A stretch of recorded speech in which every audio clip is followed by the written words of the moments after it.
All right, welcome everybody. Welcome all our Torah Anytime viewers. Oh, new class. Okay, so the question is, we're going to speak a little bit about Chanukah. Chanukah is coming up, and there is something very interesting because when you look at the story of Chanukah, we focus a lot about the lights, right? We light the candles. We do a lot of focus on the light. And in fact, if we said the story about Chanukah last week, 2 weeks ago, that it was the main miracle was the Maccabees. There were like 5 Jews, the Maccabees, actually the Hashmonaim, actually it was just Yehuda Maccabee, and against like the United States Army, comparable, and they won, and that was crazy.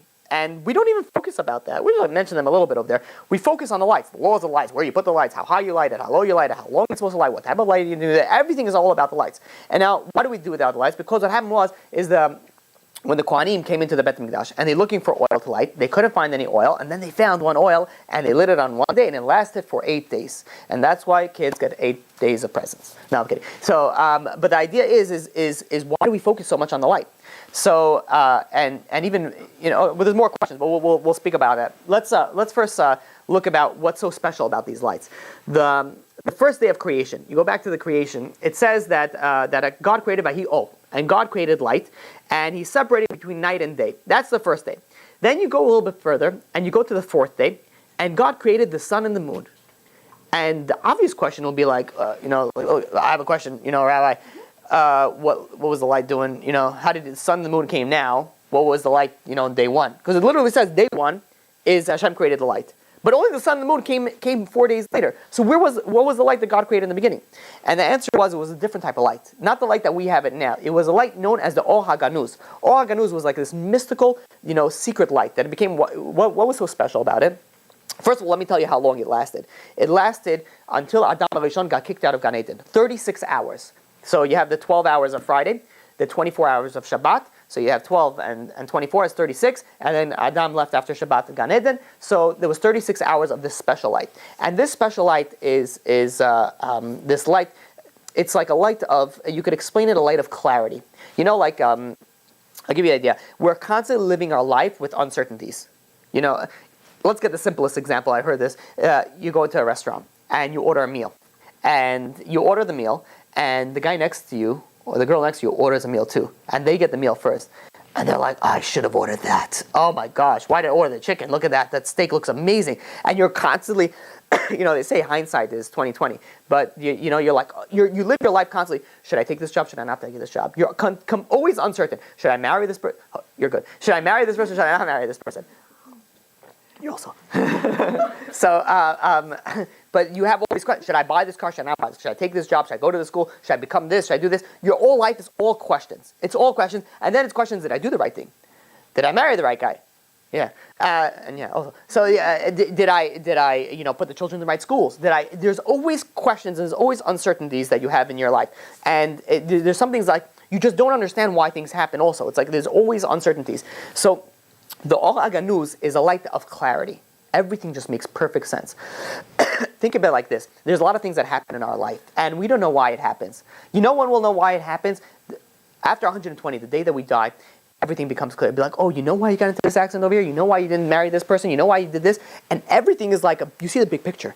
And it was like, oh, this is why this happened. And everything becomes clear. It's a certain clarity that you here's a little, even a better example. You go into a haunted house, right? Or haunted, whatever it is, and there's like people there that are running and screaming, and they're in costumes, they're falling things outside, and you're screaming your head off. And then what happens is you have to go back again, and because you forgot, you dropped something on the floor. So they turn on all the lights, and everyone's just standing over there, and you're walking through, and you're like, I was scared of this? Are you kidding me? This is nothing. And you see there's like a little guy walking around there like hey, what's going on? I'm not, before you were screaming and you wanted to go to the bathroom and but you just, ran. Now you're like, this is not scary at all. This is a certain light that just like things become clear. And things become like, okay, everything makes perfect sense now. This is the light of the Or HaGanuz. It's a light that sort of, everything just becomes clear. Everything makes sense in life. And imagine the blessing that you have if you get that. That is unbelievable. If you realize most of the things, you have problems, you don't know why you have problems. This light of clarity will tell you why you had problems. You're not sure? No problem. This light will give you the certain, like the surety of what is the right is the right correct thing to do. This is like living in heaven. There's no doubt. There's no uncertainty. There's no questions. Everything makes perfect sense. Everything bad that happens makes perfect sense. Everything just makes sense. Now, what happened to this light is that God took it away because God saw that the wicked are also going to benefit from this as well as the righteous, and he couldn't have it, so he saved it and he hid it. And what did he hid it for? Now let's count. We have 8 candles, right? We light eight candles. You light 1 in the beginning, and then you light 2, and then you have 3. If you add up all the candles that we light, excluding the shamash, you get to 36. Exactly that. The secret of the 36 of the Or Ganus is in Chanukah. But now the question is how do we tap into that? How do we get that uncertain? That is, by the way, that's like the elixir of life. That is like what you want to go on. That's like all your life's questions will be answered. Everything will be clear. So how do we tap into it? If it's in this upcoming holiday, how do we get into that? So I was looking into, this Rav Shimshon Pikus has a sefer called Nefesh Shimshon on Shabbat Kodesh. In there, I want to share with you what he wrote, what he says over there, because it's amazing. So the Greeks, during the time of Chanukah, they banned 3 main things. Number 1 is Shabbat. A Jew is not allowed to keep Shabbat. Number 2 is Rosh Chodesh. Jew is not allowed to keep Rosh Chodesh. And number 3 is a Brit Milah. A Jew is not allowed to get circumcised. Now the question is why those 3 things? It seems like a very random, sect. And in fact, by the way, the Greeks were very, very, they had a lot of wisdom in it. We know Aristotle, what was the other ones? Plato and Socrates all came from Greek. They're all, I believe they're all Greek. So you have them over here, they're wise. Why did they pick these particular 3 things? See how Jews ask questions on everything. Even the things that we get defeated on. Why did the non-Jews pick that? So we look into these things and we'll find something amazing. There is Shabbat. Is these 3 things a non-Jew is not allowed to get involved in. A Shabbat. If a non-Jew keeps Shabbat, he's chayav mitah. He gets killed. They're not allowed to keep Shabbat. And in fact, there is a I was actually just messaging somebody. He's a Messianic Jew, which means absolutely nothing. You're just JC. You believe in JC. You could leave the Jew part out because there's nothing Jewish about JC. But what they believe in is that they believe in the Torah. They keep Shabbat, all those different things. But at the same time, they also believe in JC. So when I told him, I'm like, you're not. For some reason, I'm very blunt with these people. And I said, you're not allowed to keep Shabbat. He's like, but I love Shabbat. He was a non-Jew, a guy from Africa actually. He loves Shabbat. And I'm like, you're not allowed to keep it. It's Yechai Mitah. He says, but I need it. It's like that. And he said, a non-Jew is not allowed to keep Shabbat. So now, that's Shabbat. Rosh Chodesh, it says, this month shall be for you. Right? In Shemot, chapter 12, verse 2. This means, what does this mean? That this month, God tells the Jewish nation, you're in charge of the lunar cycle. So, for example, as in the olden days, how do we know when the new month came? Is when you had witnesses look up into the sky and see the new moon. When they saw the new moon, they say, okay, now the new month begins. But how do they do that? They have to go to Bet Din and they have to testify. And they go to Bet Din and they say, listen, we saw the new moon, and they question them. Did you see it? All this back and forth question. And then they say, okay, this is the day of the new moon. Now, this is only in the rabbinical, it's only have to do with the Torah, with the Jews. Brit Milah. Let's say a non-Jew gets circumcision. He gets a surgical procedure. And then he wants to convert. He already got Brit Milah. Is it good? It's not. They actually have to go and they have to do a little procedure afterwards because it means nothing. If you do a Brit Milah as even if you do it with a moel, if you don't convert, it means absolutely nothing. It's like you didn't do a Brit Milah. So these 3 things, a non-Jew has no access to it. They're like, okay, you're trying to be different than us? We want a Hellenistic country. We want everybody to be the same, everyone to follow Greek, everyone to follow that. Says, you know what? We're not going to do that. You're not going to do that because you're going to be the same as us. So they went and they said, you're not allowed to do the 3 things that make you different than us. So now, when we look at these 3 things, it's something very interesting as well. There is you look at Shabbat. You look at Shabbat. Shabbat is 100% to God. You're going and you're rushing and it's late and Shabbat is coming and you're getting prepared and you're cooking and and then Shabbat comes, that's it, everything stops. It's out of your control. Everything is in God's hand. The second that the clock hits the candle lighting time, everything stops. Shabbat is 100% for God. Now, you look at Rosh Chodesh. It's the opposite. Rosh Chodesh is 100% in the humans because God, and in fact there's a midrash that says that they went and they said to the angels came to God and says, when is Pesach this year? How do we understand it? But listen to the story. So God says, I don't know. Let's go to the Jewish court and see when they scheduled it. Because whenever the Jewish courts schedule that is Rosh Chodesh, that's how you know when Pesach is. And so the way that the holidays are set up, when is Rosh Chodesh, when is not, it's all in the hands of the Jewish courts. So now we're looking over here, very conflicting things over here. First I'm telling you that Shabbat, 100% to God. Then I'm telling you Rosh Chodesh, 100% towards man. So how do we rectify these two things? So there is, in order to rectify this, we have to understand a certain concept in the Mishnah in Baba Mitzvah. There is a case that two people come into court, and they come in holding this piece of cloth, and they come in and they each say this cloth belongs to me, and the other person says this no, it belongs to me, and they're all both holding it. The ruling of the case is you split it in half. This person gets half. This person gets half. Now, let me switch the case around a little bit. Let's say two people come into court and say this whole thing belongs to him. And the guy says, no, it doesn't belong to me, it belongs to him. Sounds crazy, right? No one would ever do that. In America, probably. But it actually happened. It was a story that actually happened. In the Midrash brings down that it was Alexander the Great went to visit a kingdom and of Katya, and he went to observe how they rule their monetary laws. So he's sitting there, and there's two people coming to him, and one guy says, listen, I bought a field, but the field doesn't, I bought the field from this guy. And then I was plowing, and I hit a treasure. And I found the treasure, it's full of gold coins, diamonds, but it doesn't belong to me. I just bought the field. I didn't buy what's inside of it. So the other guy says, no. I sold him the field. I sold him everything that has to do with it. So he says, the field is his. So this guy saw, the Alexander the Great is watching this, dumbfounded. He's like, how is this possible? And one guy is saying this treasure is his. The other guy is saying this treasure is his. So the king thinks for a second, and he goes to one of them, and he says, listen, do you have a son? And he says, yeah. He says, do you have a daughter? The other person? And he said, yeah. He says, you guys get married, and the treasure will be for the children. And that's what they did. And then Alexander the Great was like shaking his head. He's like, well, so the king goes over to after. He says, why? Would you have ruled differently? So Alexander the Great says, yeah. He says, what would you have done? So I would have killed both of them and taken the treasure for the treasury. So, which by the way, if you understand it, he wasn't this, money hungry always, about why would he do that? He had a really important understanding. He was a wise man. He was thinking, he says, listen, economy needs to have competition. If there's no competition, if everyone's thinking about everybody else, the economy is not going to fluctuate. He says, we can't have these two people over here. We have to kill them and take the treasury over there because economy needs competition. But this actually happened. And what happened? He says, these two people, they wanted to give everything to the other person. They wanted to give 100% to the other person. The other one said, I want to give everything. It doesn't belong to me, this treasure. So what happened? They each got 100%. How? Through their children. This is how we see. So we saw the first case. Each one wanted half. They each got half. And usually when you cut it in half, it's usually worth less than actually half. When each one wanted to give the other person the whole thing, they each got 100% because their children got 100% of it. So now, with this understanding, we could understand what's going on over here between Shabbat and Rosh Chodesh. Comes Shabbat, we tell God, everything is yours. 100% it's yours. We don't have anything. Everything belongs to you. Comes Rosh Chodesh, God says, no, everything is to you. So it's very conflicting. What do we do? So we do the same thing. We combine it. We do something called a brit. We have a covenant. We have this with this partnership that we have together with God. And in a sense, when we're doing a brit milah, we're creating this partnership. This partnership means that now we said everything's to God. God said everything's to us. We each get 100% of everything. That's the way that it works. And this, by the way, how it works with a husband and a wife as well. If a husband comes home and says, listen, I work so hard, I spend so much time getting money, and the house is not clean, and this is not clean, and she says, what do you want from me? I'm watching the kids, I'm cleaning up, and trying to prepare dinner, and then she goes and says, where's this? Where's my new jewelry, new clothes? They each one are arguing, and they're probably right. The husband has a right, and she has a right, but they're each saying, 50% is mine and 50% is yours.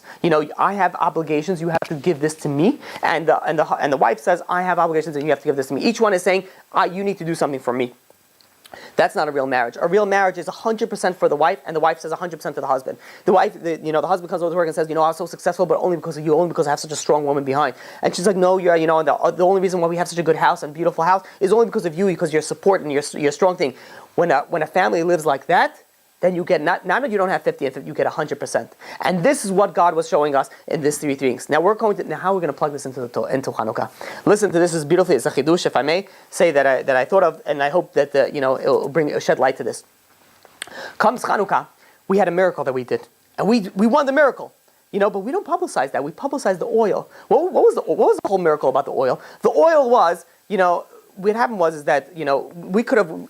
halachically, we would be allowed to use any oil. We would allowed to use any oil that we want. We don't need to have the seal of the Kohen Gadol. It has to be a perfect seal of the oil. We could use any oil.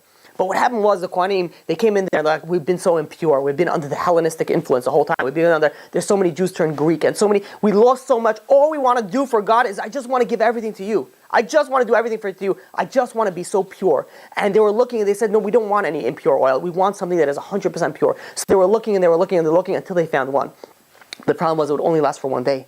So they said, listen, we want to give everything that we can for God. Everything is God. Everything belongs to God. Everything is 100% God. So God says, you're doing that? So you're giving 100% to me? I'm giving 100% right back to you. And now we're looking into how we're going to answer the Or HaGanuz. We said that secret, that awesome, amazing light. You want to know how to tap into it? You want to know how to tap? You follow the way the Chashmonaim, the Maccabees, how they did it. What did they do? They went, everything's for God. And God says, that's what you're doing for me? I'm going to give you everything's for you. When we go and we give God everything, we say, God, you know what? That's it. I'm with you. Everything that you want, I'm going to do. When you live your life that way, God says, you're living that way? 100% for me? I'm going to give you 100% for you. And you're going to get that you're going to tap into that clarity, that amazing light, that amazing ability to have such understanding in life and such easiness in life and an amazing life. You'll have it with this bracha of giving 100% to HaKadosh Baruch Hu. And this is why we publicize it. You realize Jews don't publicize everything. We don't take our matzahs and hang them by the window. Right, guys? It's Pesach now, right? On Sukkot, we go outside, but we don't, show everybody. We'll go in the back. And there's no why all of a sudden on Chanukah, everybody's got to see the lights. It's the menorah. And the answer is, God is showing us is that the reason for this mitzvah is to remind us, is you want to be successful. You want to be like the Maccabees. You want to win. You want to be successful in life. Do everything. Remember what they did for the oil. The oil was everything's for God. When you live everything's for God, you are going to be amazing. You are going to have an amazing, amazing life. This is the idea behind Chanukah. You want to tap into it. You want to realize the secret behind it. I believe this is where the secret lies. This is why you people think, okay, you know what? All right, God, I'll give you this. I'll pray over here. I'll be tznuah. I'll eat kosher food. I'll keep Shabbat. I'll do it for you, God. God's saying, you're missing the point. He says, when you're doing it for me, you're really doing it. Everything's for you. Everything's going to come right back at you. This is the idea behind it. I saw a very interesting, a cute little story.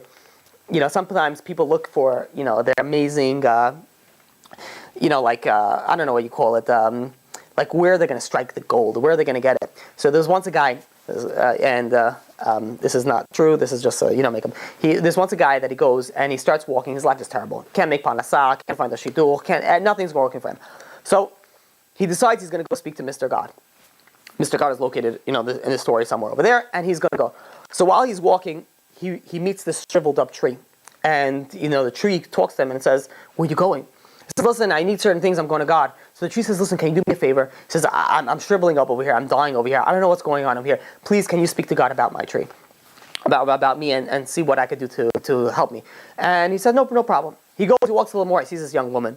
And this young woman is crying and crying, and he's like, listen, what's wrong?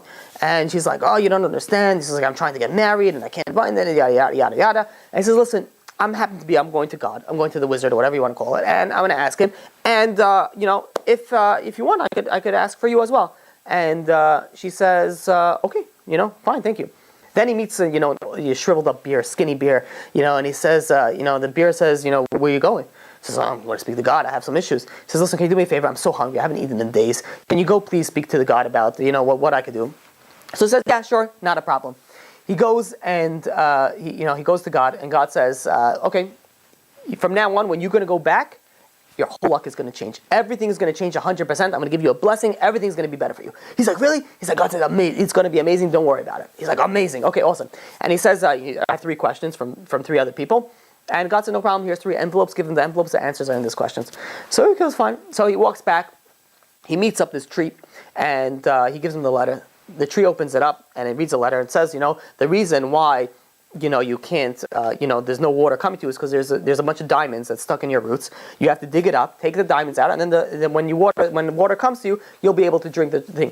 So the tree goes, quickly, can you please help me? Can you please dig up the ground? And the guy says, I wish I could, but I have no time. I'm changing my life now. My life is becoming 100% better now. I gotta run. So the tree said, please, I beg of you, just. And he says, listen, I would love to help you, but I can't. My luck is changing. I gotta go. So he goes. He meets the girl.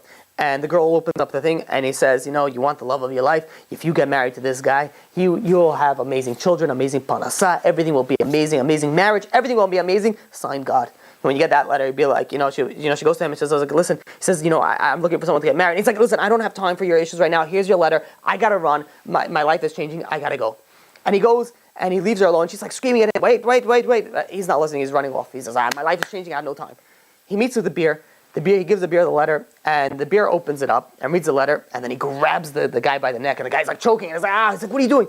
And as the guy, is choking to death, he looks at the letter, and in the letter it says, from God, it says, if this fool ever reaches you, make sure you kill him and eat him because he's an idiot. Sign God.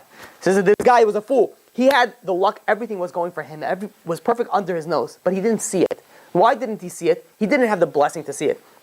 There's many times in life we have so much blessing right under our nose. We think, okay, this is not going well, everything is going so perfectly. But all we need to have is that clarity, that ability to see that perfectness, that ability to see that amazing light that God has for us. It reminds me of, and we'll finish with this story, of, there was once this person that left the Holocaust, survived the Holocaust is a better phrase for it. And he went, excuse me, Satan, I'm sorry. So, not that I'm the Satan, the situation. So, trying to stop the Torah. So now we'll finish with this story. There was a person that got liberated from the concentration camps, and he went, before he made his way back to America, back to wherever he was going to go, he went to the forest and he was looking for something.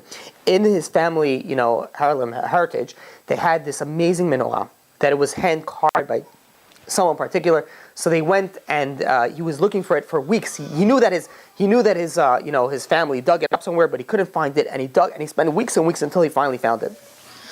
He took this menorah and he brought it back to him. And he went to America. When he went to America, he asked somebody if he could stay by him, and he said, "Yeah, no problem. You could stay for me until you get on your feet." Some other Jew that he met, and I forgot. This is, by the way, a true story. I think maybe it was Brooklyn. I don't know where or Washington Heights, somewhere in the area. And he's staying over there. And comes Chanukah, the first Chanukah, so he takes out his menorah from his family, and he puts it up over there. And he lights the menorah, and it's a magnificent menorah made out of silver. It's a beauty. It's a really exquisite piece of art. And suddenly, like the 6th or 7th day of Chanukah, they get a knock on the door. And they see a wealthy businessman standing in the front. And they said, "Is that your menorah?" So the guy who answers the door says, "Not mine. It's somebody who's staying by me." And says, "Can I speak to him? I want him. I need to buy that menorah. I need to have that menorah." So the guy comes down. He calls him down, and he says, "Is this your menorah?" And he says, "Yeah, it's part of my family tradition." He says, "Listen, there's only 3 of these menorahs in the world. I need it. I'm a collector.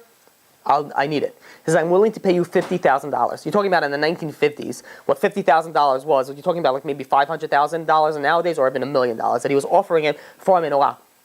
And he said, "Listen, I'd love to give you." And then, by the way, this guy had no panasa.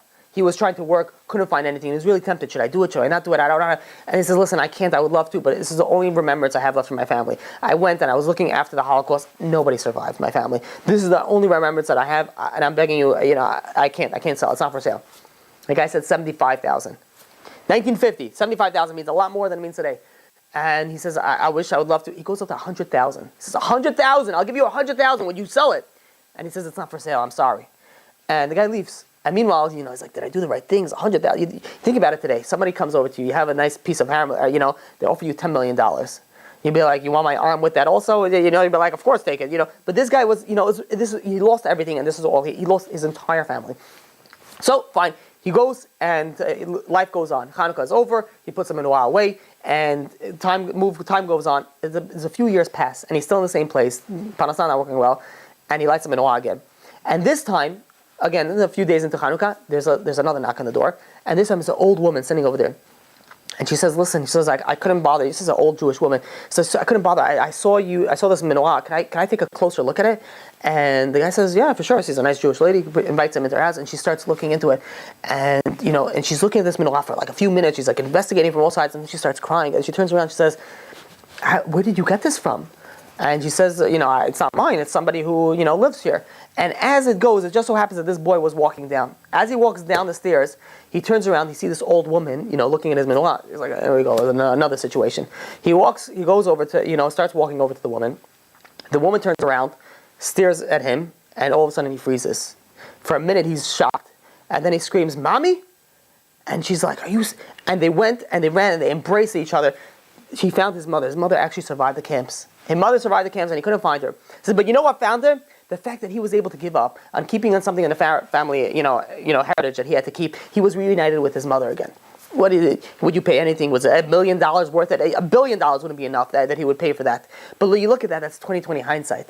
But imagine with the Or HaGanuz, the amazing light that we have from the Torah, that we're able to tap into Chanukah, everything is clear. Everything is going to be amazing. And B'ezrat Hashem, the blessing is that may we all be able to tap into this Or HaGanuz, be able to tap into this amazing light that we will be able to B'ezrat Hashem experience, and we will see and feel the presence and everything that has to do with the Torah and God, and be able to live our lives like that and have an absolutely amazing, amazing and successful life.